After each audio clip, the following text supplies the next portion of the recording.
The gentlelady from Colorado is recognized for 5 minutes.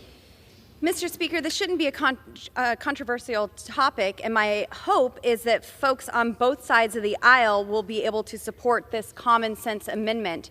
House Democrats should support this amendment because it provides the White House increased flexibility to tap more oil from the Strategic Petroleum Reserve when necessary. House Republicans should support this amendment because this modest 5% increase in flexibility for the SPR also allows a modest 5% increase to responsibly produce American energy on federal lands through the plan required by this bill. Having said that, this amendment doesn't mandate increased energy production. It just slightly modifies the cap. If the White House still only wants to utilize 10% from the Strategic Petroleum Reserve and only wants the increase in federal energy production on federal lands to be 10%, this amendment still allows that flexibility. It's far past time we stopped begging foreign dictators to produce oil and gas for America. America makes the cleanest energy in the world. In fact, our natural gas is 42% cleaner than Russian natural gas. American innovation has allowed America to be the global leader in reducing emissions since the year 2000. We should be producing the energy Americans need right here in the good old US of A.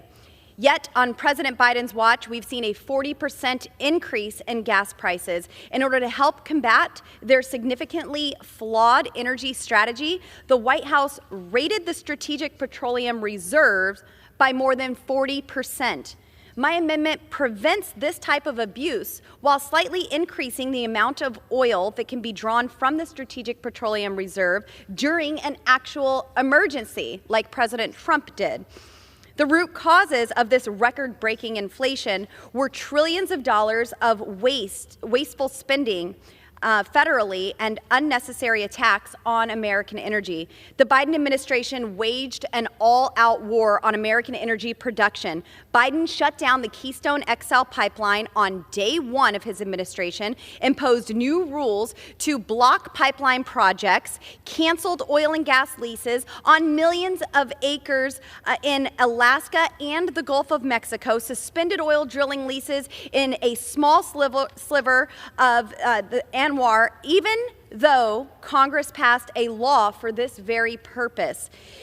He imposed a moratorium on new federal oil and gas leases on federal lands, failed to meet the statutory deadlines for quarterly lease sales, and took countless other anti-energy measures that have contributed to increased gas prices and inflation reaching record levels. The only reason oil and gas permits on the federal land are being approved at nearly the same rate during the Biden administration as during the Trump administration is because of the permitting reforms put in place by the Trump administration. In essence, they had a head start. This administration also likes to try and take credit for supporting oil and gas production, but the reality is this occurred in spite of them, not because of them. In fact, much of this production has occurred on private lands where producers aren't stifled by federal policies and moratoriums. In 2020, the National Ocean Industries Association found that Joe Biden's proposal to ban new offshore oil and gas drilling in federal waters would kill approximately 200,000 jobs, cost the federal government billions of dollars of revenue, and pushed production to foreign adversaries. Furthermore, and despite the exaggerations from the administration's domestic production reached its highest point ever in 2020 while President Donald J. Trump was in office with over 13 million barrels of oil produced a day. We all want clean air, we all want clean water, but we also want lower gas prices and good paying jobs right here in America.